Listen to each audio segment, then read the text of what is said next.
अस्य श्रीगुरुगीतामाला मन्त्रस्य भगवाशिवऋषिः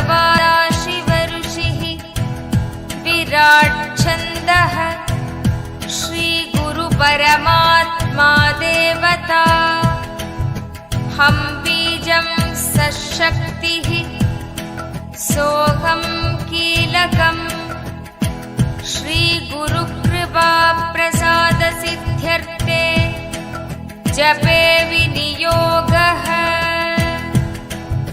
ॐ सां सूर्यात्मने अंगुष्ठाभ्यां नमः। ॐ हंसीं सोमात्मने तर्जनीभ्यां नमः। ॐ हंसूं निरञ्जनात्मने मध्यमाभ्यां नमः। ॐ हंसैं निराभासात्मने अनामिकाभ्यां नमः। ॐ हंसौं अतनुसूक्ष्मात्मने कनिष्ठिकाभ्यां। ॐ हंसः अव्यक्तात्मने करतलकरपृष्ठाभ्यां नमः। ॐ हंसां सूर्यात्मने हृदयाय नमः। ॐ हंसीं सोमात्मने शिरसे स्वाहा।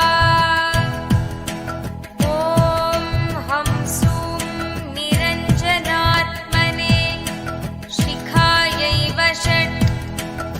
ॐ हंसैं निराभासात्मने कवचाय हुम्। ॐ हंसौं मतनुसूक्ष्मात्मने न्याय वौषट्। ॐ हंसः अव्यक्तात्मने अस्त्राय फट्। भूर्भुवः सुवरोमिति दिग्बन्धः। ध्यानम् हंसाभ्यां परिवृत्तपत्रकमलैः दिव्यैर्जगत्कारणम् विश्वोत्कीर्णमनेकदेहनिलयम् स्वच्छन्दमानन्दकम् आद्यन्तैकमखण्डचित्त।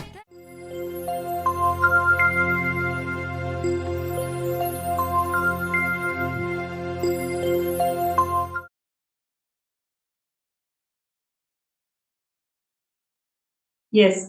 So that was the most beautiful coronation of the Supreme Pontiff of Hinduism as the Mahamandaleshwar of Mahanirvani Akhada. And after this coronation, Swamiji has immensely contributed in the revival of this kingdom.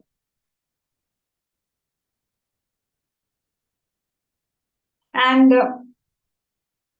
the best part is Swamiji has revived so many aspects of the kingdom, and one of such aspects is the entire temple tradition.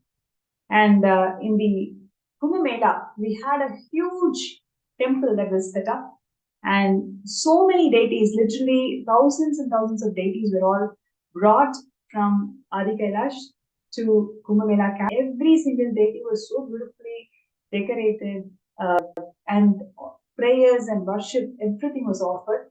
And we have here, for sharing the first-hand experience, Ma Muktika, who's one of the global temple leads, and who's going to come here and share with all of us her experiences of being in Kumbh Mela with Swamiji, and how Swamiji revived this entire temple tradition in Kumbh Mela.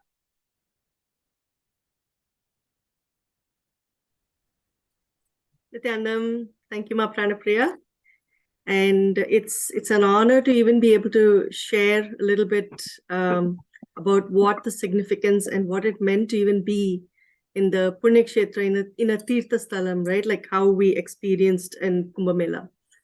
I think in one line, I don't think we can ever understand what it means to experience Kumbh Mela, to experience the Snan, to experience Sanatana Hindu Dharma the way we did when we went for Kumbh Mela. And I don't think any amount of talk or explanation ever prepares you for that experience. That is how powerful and that is how revealing the whole event ended up being for us. And I'm sure for millions of people over centuries that have attended any Kumbh Mela. And to be able to be part of an avatar's Kumbh Mela, the journey of being part of the camp is very, very unique. One thing that really stood out for me was the amazing aspect of how the temple was set up at the Kumbh Mela. It's almost out of this world and beyond human to have managed to have so many hundreds of deities, very carefully packed and readied and shipped, and not just the deities, but having the clothes, whatever it is that a deity needs for the seva, for what needs to be able to bring everything. Actually, Swamiji carried an entire town to Kumbh Mela. That's how I would put it. He has set up in that one camp, you had everything you needed to be part of a spiritual ecosystem. And the temple stood as the strong structure that held the ground for everybody. And the beauty of it is that when the temple was set up, it actually involved and had the deities that represented all the. It is not just one place, but rather he brought the entire global presence to Kumbh Mela. It was phenomenal from, the way the outside structure looked, the beauty of the pillars, the beauty of the entire structure, to every micro detail of what needs to be part of a temple was actually there in Kumbh Mela. And it is beyond words to even describe the hundreds of thousands of people who came from, in addition to the several thousand people who were part of our camp. There were people who heard about the temple. There were people who heard about what Swamiji was doing. There were people who wanted to see what this temple, what this space was all about, that came, it didn't matter whether it was day or night. And there were people lining up to actually see the deities. The alankarams, the sevas that were done by the balasants at that time.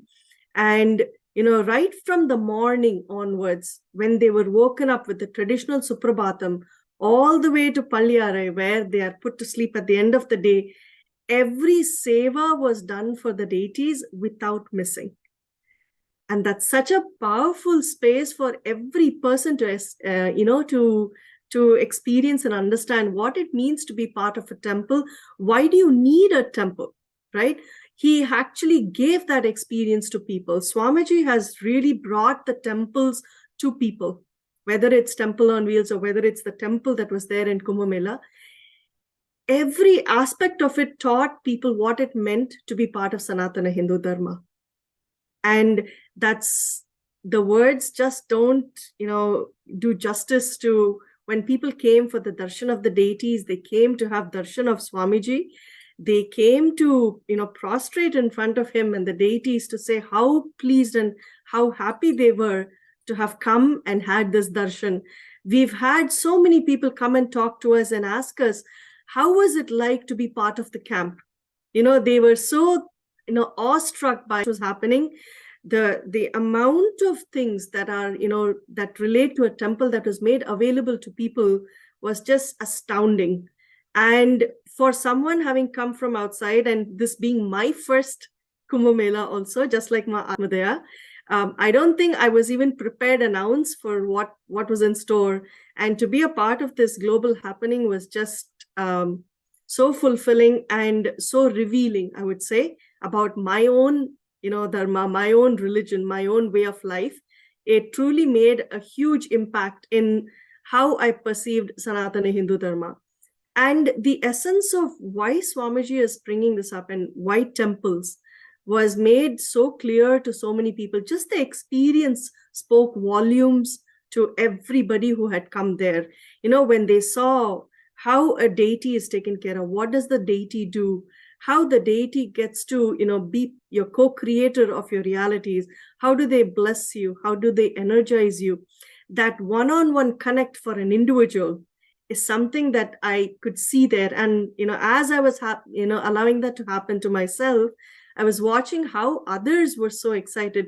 They brought their families, their kids, their parents. I mean, people came in droves, I would say. The whole family was actually there. And they were just simply floored by what they received. And every day, Swamiji would be sitting there to give darshan.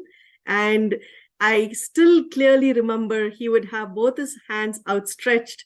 And when he blessed people, he gave them this huge, the laddus that were made in the kitchen there.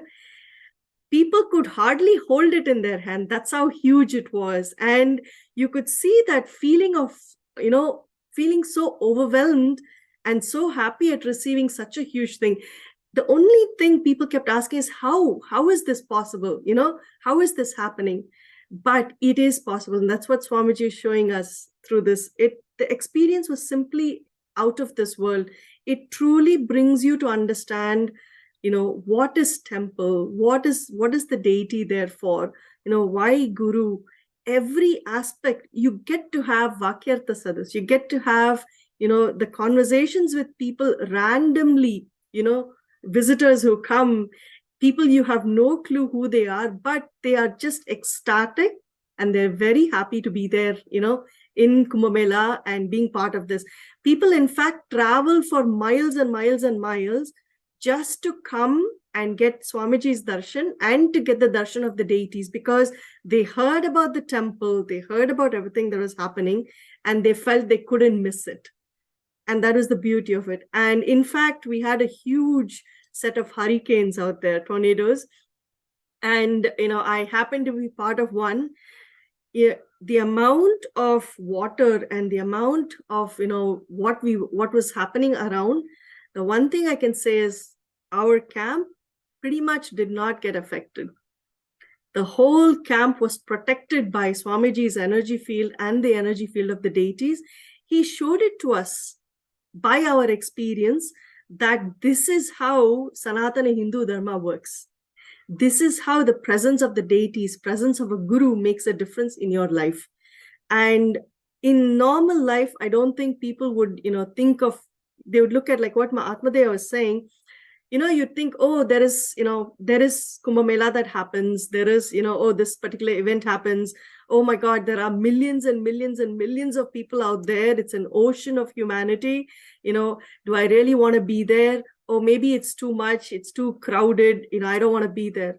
But the moment you are there, it just takes you on a journey by itself that is only meant to be experienced. For every one of us who feels the need for a temple, the need for being grounded in Sanatana Hindu Dharma, the need for why this makes a difference in our lives, right? How does it empower us? It was an essential journey for every one of us who made it there, and an eye-opening, revealing journey for every one of us. I mean, I can still not forget the entire structure, the way when you step inside the temple, the awe-inspiring nature of the entire space and that pure devotion, more than you feeling, wow, it's that feeling of surrender and devotion that you feel that radiates, that just penetrates through you, it brings in commune with the divine. And that makes it so fulfilling. I just wanted to add to what you're saying, Mamtika, about 600 trucks of material was transported from Bidadi to Jain to make that entire temple set up, right? And all of these items, it's not just the deity, the entire paraphernalia, all the different items, so many things. Like it's like thousands and thousands of things that accompanied the whole deity structure. And every single thing, it's not just bought by money, it's actually bought from a lot of hard work and Tyaga of Swamiji. The details that he gets into in picking up each item and choosing each item for deity is something you cannot even comprehend. And the best part is, after buying all of that and assembling all of that, making this whole temple, at the end of the Kumbh Mela, I still remember, I used to be Mahant of Melbourne at that time, and few other Mahants, we all came, and Swamiji said, okay, whatever you want, you can just go and take it from the whole store. I was like, what? And we were like little kids, just entered into the stall, and then, okay, I want this. Probably we didn't even know the names of many of the things that Swamiji had collected. But the perspective that I really want to bring it out is how Swamiji is inspiring, right? It's after collecting all of these such precious items, assembling it and making this whole temple, and immediately he's giving nature the same thing in different parts of the world. It's all about enriching, constantly enriching in every level.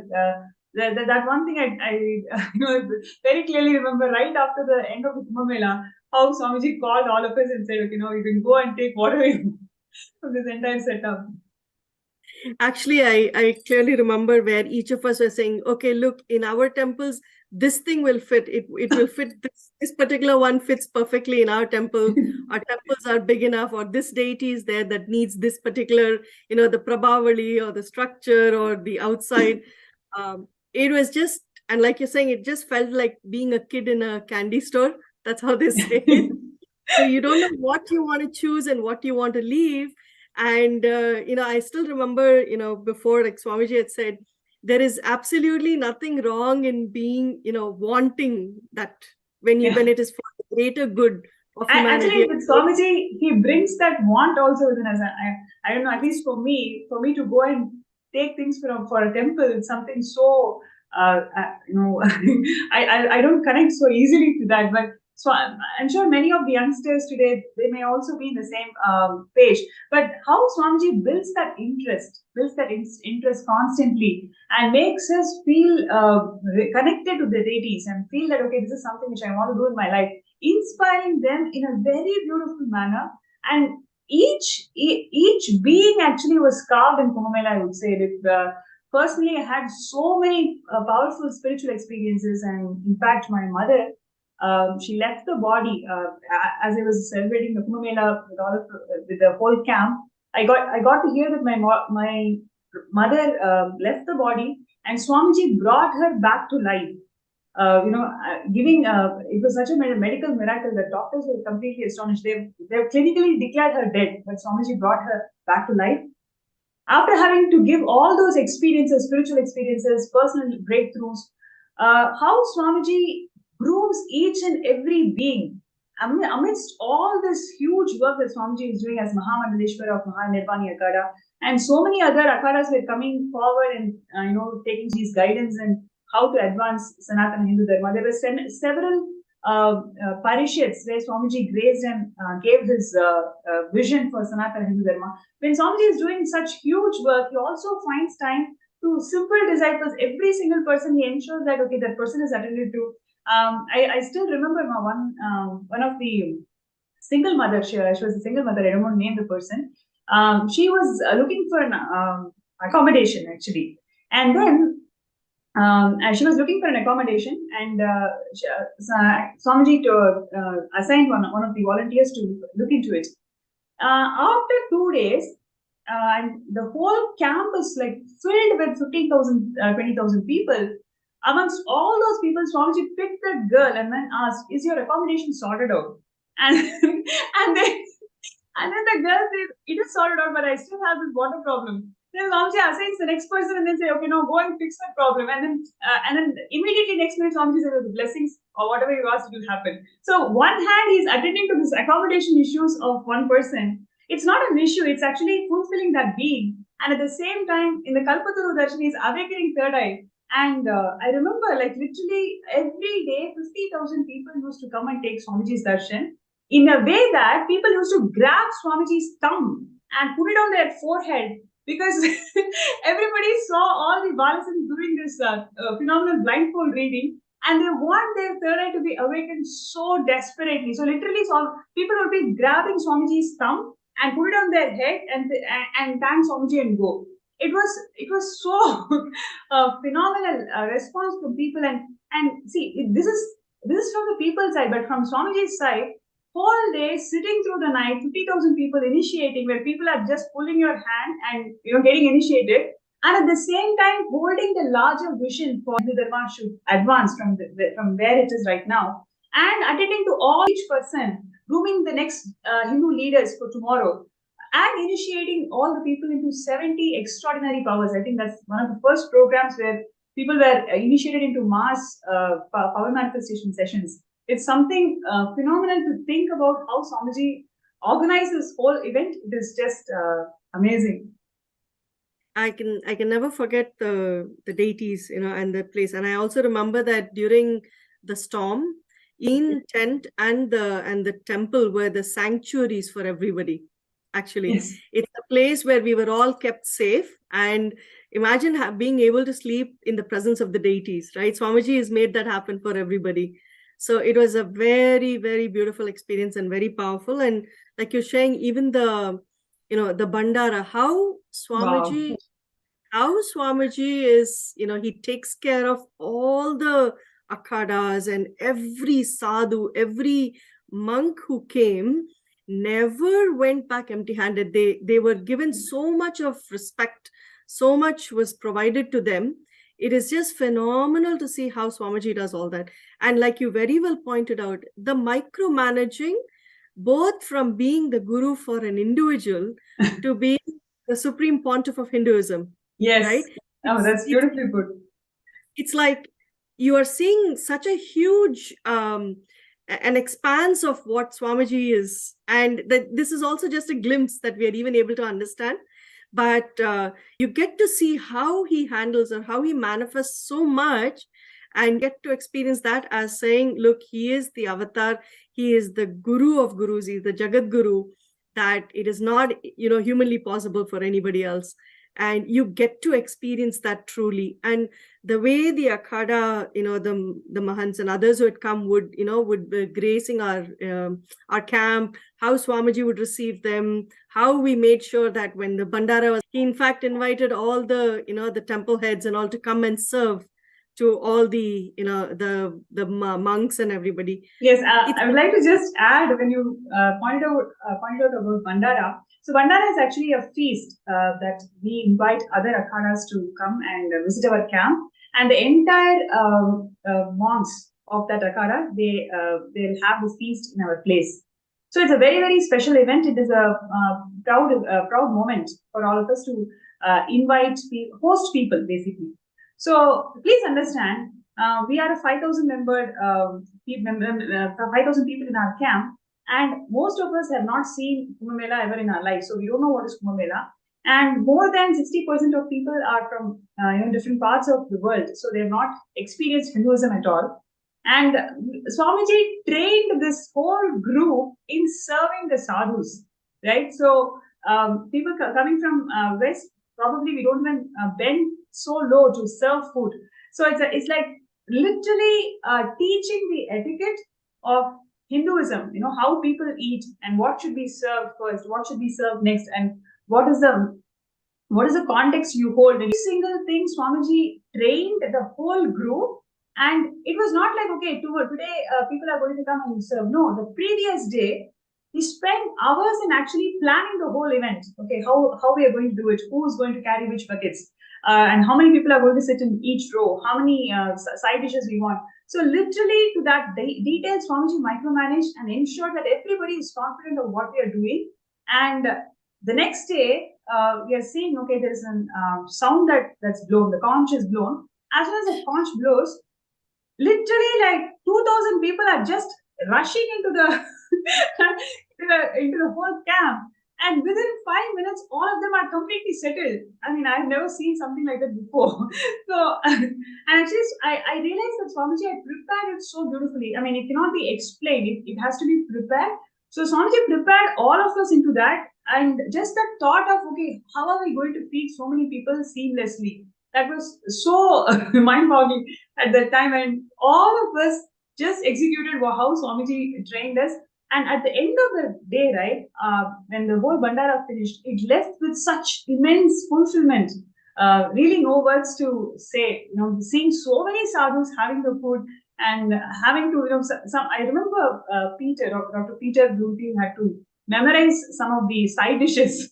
So, I guess there were several people who had to memorize so many side dishes. Everybody was participating, and in this way, Swamiji beautifully taught us the Charya Pada of Hinduism, right? So it is not just learning etiquette and learning these dishes. It's about the Charya Pada of Hinduism and how Swamiji is inspiring it in a systematic way. And at the same time, we don't even know what we have learned at the end of the day. There's so much of information, so much of knowledge is already transmitted in us.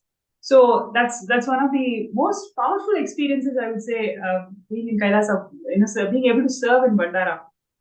It's a very humbling experience, Ma. It's you get to, serving of annam or food is, you're fulfilling one of the basic, the needs for people. It is so immensely fulfilling, and so much of gratitude, flows in that space. And especially to be able to serve sannyasis who have renounced and who are blessing the world, and that too, so many thousands of them. It was just unbelievable. I can only think of how much punya, Swamiji made sure every one of us got in the process. Like you very well shared, the Charya Pada aspect, right? It's not just about sitting and listening and getting, a textual understanding of things, but rather you get to be part of it and you experience it. You are jumping into the fray, right? And it's such a phenomenal experience to get that truly nails in, locks in the lifestyle aspect in you. Beautiful. So very beautiful. So thank you so much, Ma Murthy. It was very, very nice sharing, and we will have you back in the show shortly. And before that, we're going to see one more beautiful clip where how the whole Kumbh Mela celebrated after Swamiji assumed this responsibility of Mahamandaleshwar of Mahanirvanekana. Let's take a look at it.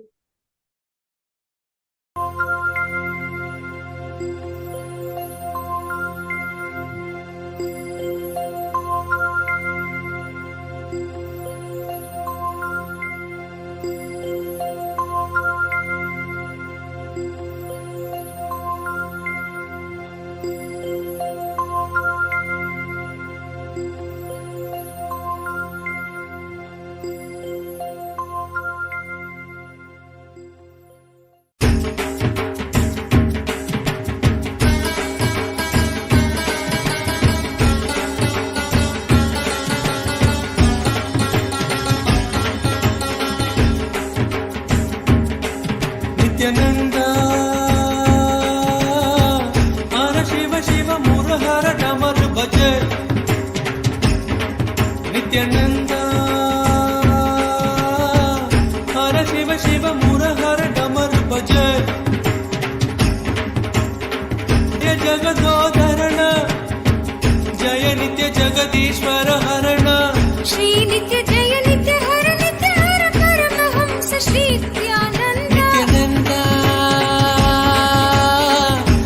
Shiva Shiva Murahara Damar Bhaje.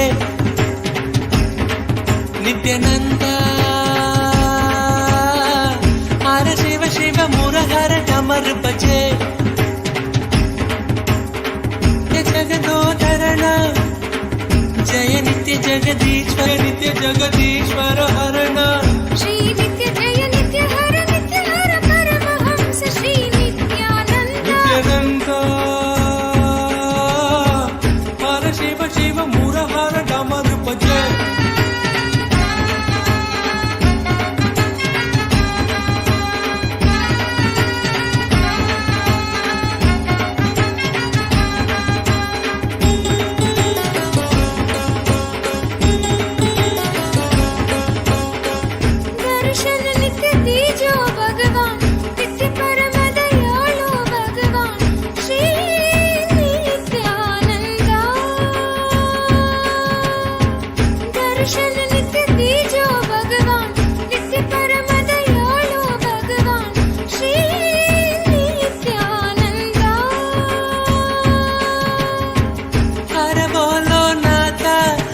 Shambho Nityanand हर बोलो नाथ शिव शम्भो नित्यानन्द शिव शिव हर हर हर हर शिव शिव नित्य परेश्वर हर परमेश्वर जय गुरुनाथ श्री गुरुनाथ नित्यानन्द शिव शिव हर हर हर हर शिव शिव नित्य परेश्वर हर परमेश्वर जय Gurunath Shri Gurunath Nityanand.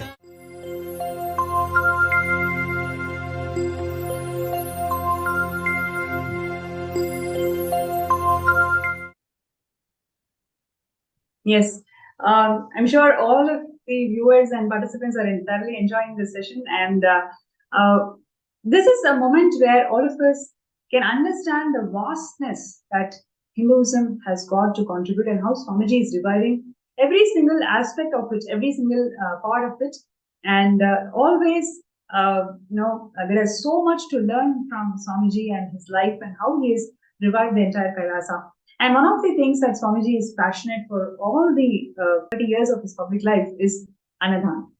Annadan is something so passionate, and because of Swamiji's continuous effort, today more than 1 billion meals are served around the world by Kailasa. And in Kumbh Mela, Swamiji had envisioned to serve one. He was instrumental and guiding force of the entire workforce, in right from choosing the menu, right from choosing the construction of the kitchen and how it has to be served. In every detail, Swamiji was involved in this whole thing. So we have a personal person who has been part of this entire exercise, Mahasadashiva from Baroda in India, and who's here to share with us her experiences of being personally trained by Swamiji in running this mega kitchen that can serve 100,000 people every day for more than 45 days. So Nithyanandam, everybody. Yes. After listening to beautiful experiences from Atmadaya and Ma Muktika, the way meticulously the chaotic cosmos had complete order, the same way how the beautiful temple exhibiting the ultimate Hinduism, I will truly appreciate the way Swamiji took care of the kitchen from scratch. The layout of the kitchen, where it has to be as per Vastu Shastra, to each and every menu, what will be cooked for breakfast, lunch and dinner, was absolutely decided by him. For the whole week, then we had to repeat it. But not stopping there. He wanted Bhag Shastra recipes to be incorporated completely into the menu. It does not stop here. He went a step forward. To the extent the calculation of the recipe was also to be followed as per Bhag Shastra. So if something was in Bhag Shastra mentioned that certain, there was nothing like grams in Bhag Shastra. There was always comparison to some stone or some equivalent thing. So we had to take that stuff and put it in the weighing scale, then compare it in grams and bring it ahead. So it was quite a task, but he wanted it executed to the T. He was so involved in this whole kitchen experience. He wanted abundant food to be flowing constantly to people. Every day, 1 lakh people were fed for more than 45 days. For more than 45 days. It was almost for almost 2 months that we were feeding more than 1 lakh of people.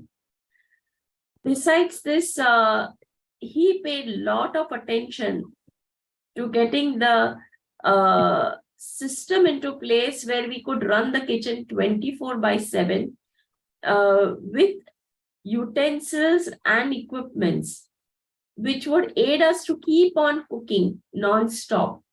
So literally there were times where we have given food out, every new fresh food out into the public place. For every 3 hours, we would have food constantly being filled up, which was fresh. We did not know the concept of what is stale food. The food used to be so fresh. Swamiji wanted everything perfect, to the extent that he had extended his kitchen facilities to serve 21 items every meal 3 times a day.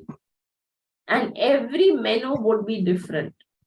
So imagine the kind of detailing that he had gone through with us, to the extent that even when he would give us the approval to buy a pan, suppose he told us to buy a huge pan which is electric and which is going to cook only 15 kilo. If we would say that this pan will cook only 15 kg of vegetable, or if this will cook only, he would precisely say, a person is saying 15 kilos, then you consider it as 12 kilos and what. He would be so perfect with his calculations that exactly that was happening. Also, the way the way he wanted that everybody should be completely fulfilled when they leave the campus. He took care that even the Tirupati kind of laddus that we made, they were so big that you needed 2 hands to fill it up, right? And we were making it. And I remember to get the size approved for the laddus, it took us practically 3 days because he was never happy with the size. We started with the one small which was coming between the 2 hands, to the extent that we had to leave the hands open and the whole laddu would be sitting there. So he had to spend so much of his time even teaching us how to cook the exact size he wanted. Also, another beautiful part of this kitchen was that when 50,000, not only 50, I've seen days when there were even 75,000 people. And our estimate of giving, of how he will be giving the prasadam crossed our comprehension. There were times at night, 10 o'clock or 11 o'clock, I will be going into the market to buy the whole shop out. And the truck would be following us onto the campus, while in between the crowd, the truck would we would take the truck right to the backstage and supply the prasadam. And so beautifully, this whole truckload of prasadam he would give to each and every person by himself, individually, holding each fruit and giving it to each person.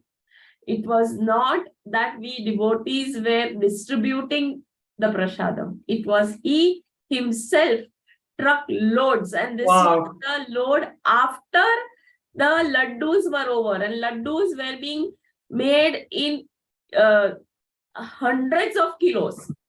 After this prasadam would come. So imagine the kind of effort he had put throughout, and every day he was giving this darshan. Besides this, the way we used to shop vegetables, it used to be in the figure of somewhere close to 450 to 500 kg per day. Maybe even more I have bought. So the most important thing was that he exactly knew how many things would be existing in the kitchen randomly when he would walk through the kitchen. Day morning, before he would go to the satsang hall, he would take a round of the kitchen. He would see that everything is running perfectly all right. At times, we have seen him talking to the cooks also, as well as he would see to it that we all are settled and the show is running beautifully. Also in the evening at around 4:35, he would take one more round of the kitchen and assure us that everything is going to be fine. We would only be standing there. Actually, for these 2 months, when we have run the kitchen, everything was taken care by him himself. It was just that we were present there and we enjoyed the show that was happening. We did work, but the whole show was literally managed by him end to end. And it was, I tell you, from running a kitchen of just 5 people in the house to running a kitchen suddenly of 1 lakh people was an experience by itself. And it was too awesome an experience that we had of running this kitchen. At times it was overwhelming, but it was so beautiful that every situation we could see Swamiji's presence there, and he managed everything. Yes, especially during the hurricane. As Ma Muktika said, that our campus was the only one saved, intact. We did not have physically damage, or the shades were not broken down, nothing. And especially when the kitchen was concerned, we lost, I think in the evening, the hurricane started at something like 3:34. And we were preparing tea at that time. We had a team of 17 cooks running in 3 shifts. So imagine the kind of automation he had created, or he had envisioned that we should be having, that with 17 cooks running in 3 shifts, we could manage the whole kitchen for 1 lakh people. And also, Shiva Priya, yes, ma'am. I remember that so well. Okay, because we had this storm coming. I remember being inside. Yes. Of course, this temporary structure that was created. One side was Swamiji on stage. The other side, I looked, the hall was getting empty. I looked up and the structure was obviously, because the storm, it's a very real storm coming at us. And, the whole structure was shaking. So for a moment, I was thinking, wow, what's going on? Ran out, because I was like, okay, nobody's here. Nobody's going to tell me what to do. I've got to figure this out. Walked out. One side, I saw these, in the kitchen side, actually, these metal sheets were flying off. And I was like, okay, that's not the way to go. I'm going to go the other side. And I went the other side. Anyway, after all of this happened, and Swamiji diverted the storm to a safer, literally diverted the storm. He went into the storm, diverted it away. Nobody was hurt. And after everything settled, we were having tea and snacks. Yes. Like, we were just the kitchen never stopped, whether it was flood or we were storm. making tea. Yes. And we were going through the hurricane, and suddenly lights went. But fortunately, I don't know how, but we had the candles to run the whole show. From somewhere where we got the candles today, I don't even remember that, but I know we had lots of candles running in the kitchen, and the kitchen kept on working. It is hurricane. Okay. Then once I think I went out to see what Swamiji was doing, I saw him walking through the storm, and he was indicating the clouds to move out. And oh my God, that was a sight worth seeing, how the clouds were obeying him. Nothing went wrong. To the surprise of everybody, at 7 o'clock, we had the dinner served in complete darkness. We did not have light on the campus, but definitely the dinner was not delayed. So that was such a beautiful experience that, yes. And another beautiful thing that happened was that Swamiji had taken care to put the whole store was on wooden